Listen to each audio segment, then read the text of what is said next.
Hey, out there in L3 Radio Land, right now it's about 20 minutes until midnight. Another week is come to a conclusion. The weekend is over, and tomorrow you have to go back to work. But before you do, we have a treat for you. Hey, what y'all say? Hello to Tanned Harold himself, Mr. Tanner Howard. What's happening, brother? What's going on, fellas? Nothing much. Tanner is a phenomenal bass player around these parts. Been in several bands, couple with myself. Couldn't ask for a better bass player. Couldn't ask for a better guy. Tanner, I'm so happy to have you on here, bro. Thanks, man. Glad to be here. Good deal. We just ask you some questions about your experience, and how long you've played and all that good stuff. Then we might play a tune. How about that? About something that features you. Let me I'll get that loaded up and ready to roll. Or once we get ready to play that. All right. Okay. We are actually on Facebook Live now on the L3 radio page. So if you like L3, if you don't like L3, you're not going to be able to watch it. But if you like L3, tune in and check us out. Got my, Let's go out and like it. Yeah, that's right. I got my cohort, Mr. Chris Parsons, right over there. You going to say hi to people, Chris? Hello. Oh, you didn't need to say it that way. Okay, Tanned Harold. There's a little story behind that, and we'll get into that shortly. But Tanner, how long you been playing, man? Oh man, shoot, closing in on 15 years. 15 years. That means you probably had to start when you was about 10. No, it's not quite 15. I think it's along the lines of 12, 13, something like that. Yeah, if I'm not mistaken, when I was about 14. Okay, so you're right around 25 years old, right? 26. I'll be 27 this year. Be 27 this year. Yeah. And what was your first experience playing? What made you want to pick up the bass guitar? Man, I actually had no intentions on ever playing. My uncle had tried to get him to let him teach me, and I never would because I always thought it'd be too hard. And right back around when he was getting back into playing, he had borrowed an old Washburn acoustic bass from one of his buddies, and I had come in from school one day, I think. I just had it in my lap messing around, and he said, "Won't you let me teach you to play that?" I said, "Okay." And are we talking about Marty? 15 years later, I ain't quit since. We talking about Marty? Yeah, my Uncle Marty. Marty Howard, he's a killer bass player too. I've never met Marty, but I've only heard fantastic things, not only from Tanner, but from other folks too that have played with Marty. Dustin Hoover has mentioned a lot about Marty, and so has Fridge Johnson. He's mentioned a lot about Marty. I think they used to play in a band called Magic or something like that back in the day. I'm not for sure that Fridge was in. It's called Magic Cottage, is what it was. Magic Cottage, okay. And I don't know if Fridge. I know they played in a band called Taylor Made. Okay, yeah. Mm-hmm. All right. That was more not recently, but it was later than Magic Cottage was. But right. I'll have to send you some Magic Cottage stuff, man. They are like, if you can imagine Jimi Hendrix mixed with the Doors, mixed with Allman Brothers. Yeah. That's Magic Cottage. They had had two drummers and everything, man. That sounds cool. So what once you picked it up and started going with it, who did you start listening to that was like a big, huge influence on you?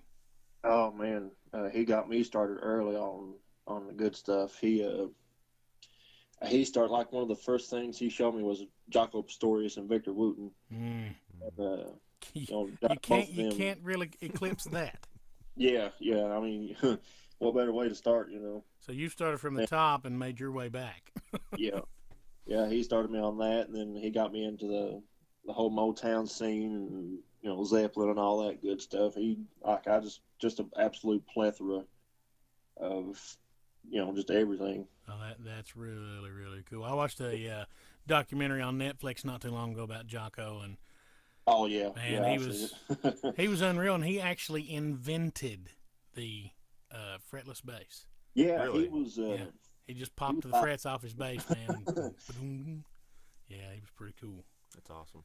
He had an upright bass, and he lived in Florida, so the weather was really hot and humid down there. He Mm-hmm. went to the went down to the basement to practice one day, and the bass was in like 100 pieces. And he couldn't afford to get another one, so he grabbed a knife and took the frets out of his jazz bass and Yeah. filled it with wood putty. And the rest, as they say, is history. And, Um, yep. what was the first band that you were in, and what kind of stuff did you guys play? Oh God, what was the name of that band? I was in high school. I think we were going to go with something like Cheap Perfume. Cheap Perfume. Yeah, but You I you don't would think have we you ever would have settled gone on over like gangbusters at Bull Creek. it. No, I don't think we actually ever settled on it. But we played everything from Metallica to Ted Nugent, and I think we had a few original songs. Okay. Or that stuff's lost to the wind. Yeah. And was it around about that time that you met your future wife with the Amber Ray and the No, Blues Billies? oh, I didn't meet her till see, I graduated high school in June of '08, and I met her in August. Okay. So from June to August. Oh, it was actually it was a little bit before we got together in August, Okay. so it was a little bit before that. I Right. think I think I had just turned 18, so around about July of 2008 is when we started playing together. Cool. For you all that don't know, Tanner's wife is Amber Coleman, now Howard.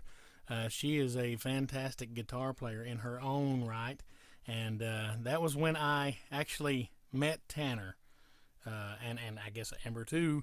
I went to, I guess what around Paintsville area. Yeah, They were getting together and starting Amber Ray and the Blues Billies, and asked me to come down and do some vocals. And one thing kind of led to the other, and we never did get to forming the band. But I met two fantastic musicians, and turns out lifelong friends. And they after that they got married, and they have a young child now, and they're just a uber musical couple, and they're just both fantastic folks and both fantastic musicians. But thanks, man. what was there anything between Amber Ray and the Blues Billies and King Friday? Um, I don't know. Uh, didn't we do that one thing? It was me, you, and Joe, and Mm, I want to say Flex, and that one guy on drums. I can't remember his name. Was mm. that before King Friday? No, I don't think so. Because King Friday, how that kind of started out, we were looking for a bass player. It was myself and Flex, as we call him, but his name's Wes Yeah. Hall, Craig Mullins, and Jeremy Barrett. We were wanting to start a '90s band, and all we lacked was a bass player. And I give Tanner a holler, and boom, there it was. And we were together for a couple years. Yeah. Oh We man, that was good times. That was a fun band. We played '90s covers, and not just rock stuff. We played pop stuff too, and Oh yeah, we gigged several places, and that was a real fun band to be in.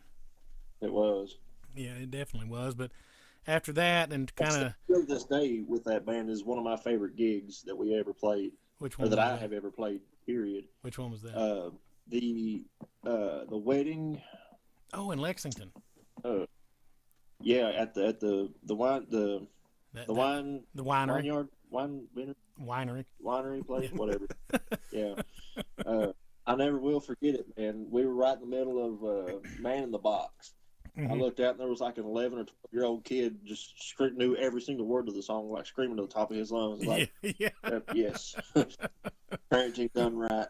Yes, that band was so fun to be in, and all the It really guys was, in that man. band were We just. weren't, like, the stuff wasn't really, technically complicated or fascinating or anything like that, but it was just really, really fun. You're right. You're exactly right. And after that kind of tailed off, it kind of just nothing ever really stopped for you and I, anyways. It kind of just Yeah. tailed off and built right back up into the band Source. Yeah. And Source was kind of a happenstance kind of thing. We got a phone call. I got a phone call one night from a friend of ours named Kurt Lee Jr., I guess I should say. Yeah. Um, he called and said, "Hey man, we have a gig Saturday night," and this was like on a Wednesday night. "We got a gig on a Saturday night. Do you know a bass player? And can you come sing with myself and Greg Irwin?" And I was like, "Well, I can make a phone call and I'll see." So first thing I did was called Tanner, and he said, "Yeah, man, I'll do it." And I think we actually got together on that Thursday night with about 25 songs. Rehearsed Thursday night and played Saturday night, and it sounded so good that Tanner and I were like, "Hey, this is what we need to do right here." Yeah. So, and they were. That is one thing that I absolutely will never forget is the first night that we played together in that garage, and it was just like we've been playing together for years. Yeah. You know. Yeah, I agree completely, and it was just one guitar player, bass player, and a drummer, and myself. Yeah. I mean, it was just flawless. Everything was hitting on all cylinders, and it was so much fun, and it just sounded so good. But again, that was myself and Tanner. It felt good. Oh, it felt wonderful. But that was you and me, and Greg Irwin, Kurt Lee Jr., and then we soon added Joe Fields, who I had played with previously in a band called Bipro Station, and that just kind of rounded out Source, and it was SOARSE, and I came up with that name. I was working over near Warfield. I was actually in the Lovely community, and they had a buy here pay here car lot that was called Auto Source, and I thought, okay, play on words, like soar like a bird, SOARSE. And with that, I'm going to play you all a track from Source that features Mr. Tanner Howard on bass. And right after that, we'll pick back up with Tanner and we'll talk a little bit more. But this is Source with a cover of a wonderful, wonderful tune. Who's it by, Tanner? Be Graham Central Station. Yeah, Larry Graham, Graham Central Station. This one's called Hair, y'all.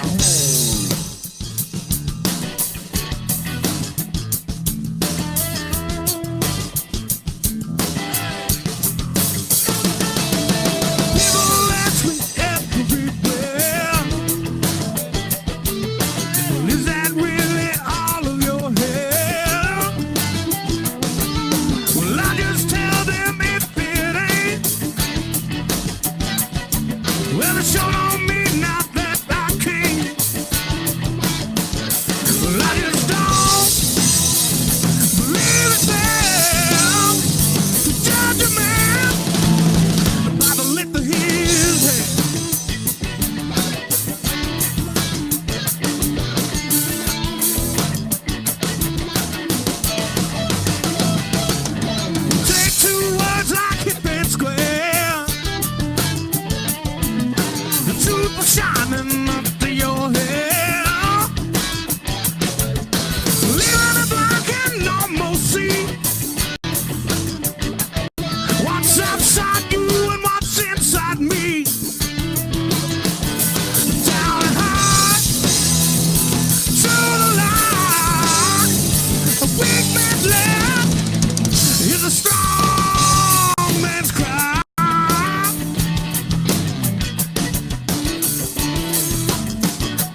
yeah, there's a little source, and we were just having a brilliant conversation about how Mr. Tanner Howard, who's joining us online right now, came to be known as Tanned Harold. We had a gig at Talaki Paki, or Talaki Paki, however you want to pronounce it. It was a Mexican restaurant one time in Prestonsburg, and we had a gig coming up, and our guitar player, Greg Irwin, decided to put on Facebook, come to Talaki Paki. Tonight's Source will be playing, featuring Greg Irwin, Curtis Lee Jr., Joe Fields, Russ Hall, and he put in Tanner Howard, and it auto-corrected to Tanned. And Tanned Harold went out on Facebook. Man, it stuck like glue, and it's been stuck ever since. Yes, it did, because those of you who haven't seen Mr. Tanned Harold himself is quite the opposite of Tanned Harold. He is like myself and Mr. Parsons across from me here. We are red-headed and fair-haired. Fair-skinned, I guess I'll say.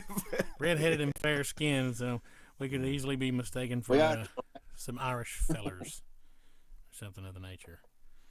But we pick it up in, like I said, into the band Source. Source is kind of where, and after that, Tanner and I parted ways. Where'd you go from there, Tanner? I think that was it. Like, I don't think I've done anything else afterwards. Oh, wait, no, yeah, dude, I'm crazy. What am I doing? Me and Amber had a band with two other girls, one from Pikeville, one from Paintsville, and we ended up settling on the name Nobody's Child. It was actually just Amber and Julie Goff was the drummer, and then Angie was the guitar player and singer, and they had Amber on bass. I taught her to play bass, in our time. She was taking the role of bass player on that. And we were just hanging out with a couple of friends one night, and Julie knew that she had played guitar, but she had never heard her. Yeah. And it was just, just a big jam session. We had a bunch of people there playing with us.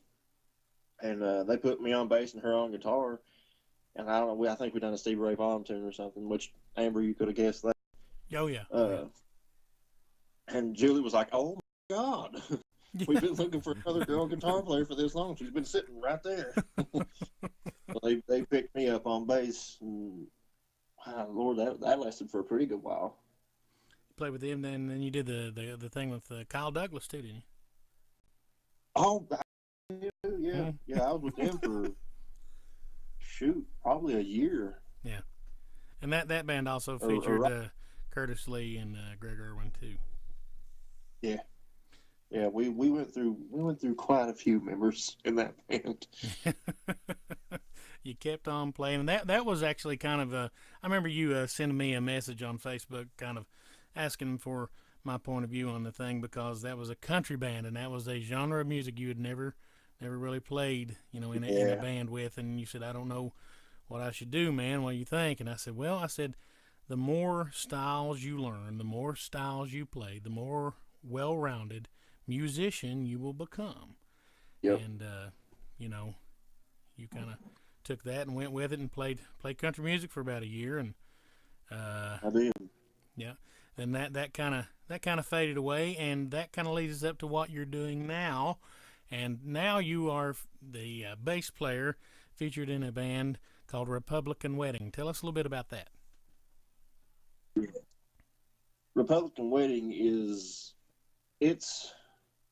it's a whole nother world from what I have been playing. It's kind of a mix between, like, it's kind of heavy, but it's not metal or anything. Yeah. But it's got kind of a jam. Like, we're not a jam band per se, but it's got kind of a jam feel to it in some of our songs. Yeah. And it's got like kind of a punk rock kind of aspect to it. It's different. Now it's predominantly it's predominantly, if not all, original, correct?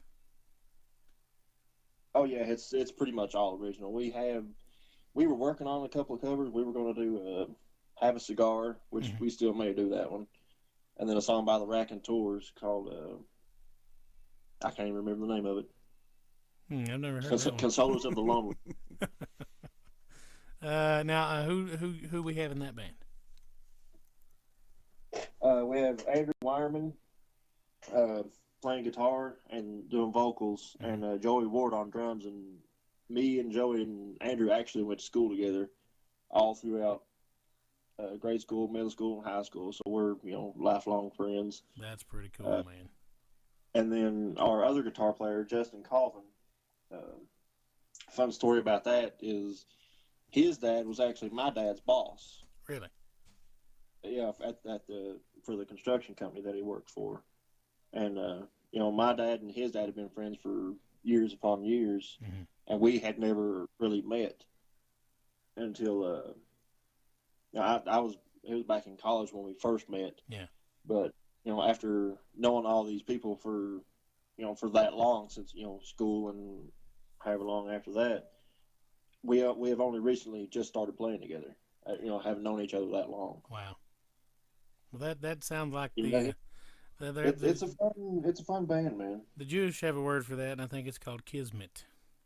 They're just kind of meant to be, I guess. Right. Get your buddies from years ago, and you finally get to play music together. I mean, to me that's what music is. It ain't fun. It ain't worth doing, because Well, yeah. I mean, I think it was kind of meant for me to be with them too, because they couldn't keep a bass player. Yeah. Well, they had the hardest time in the world keeping a bass player. They either fizzled out on them or had to move away for work or whatever reason, Well, they've landed a dandy now. Play with them, and I never had, they're an hour away from me. Yeah.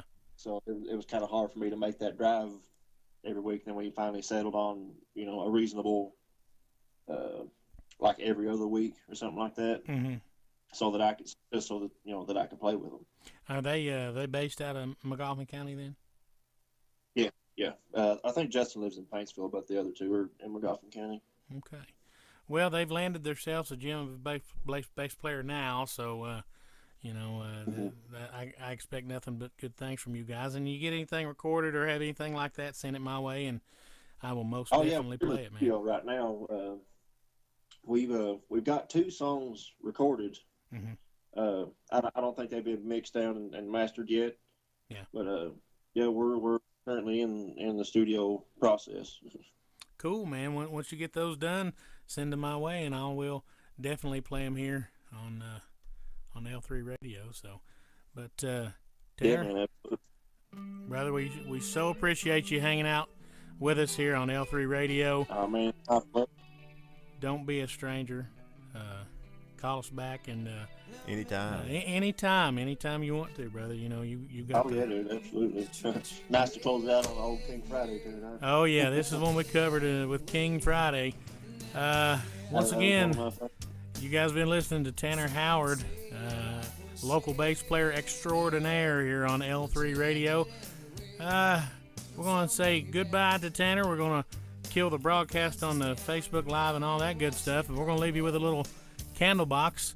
Again, like Tanner said, a tune that we covered in King Friday in our 90s cover band. But y'all hang around and listen to the radio while this is L3 Radio, local, live and loud. Well, see you later. Yep.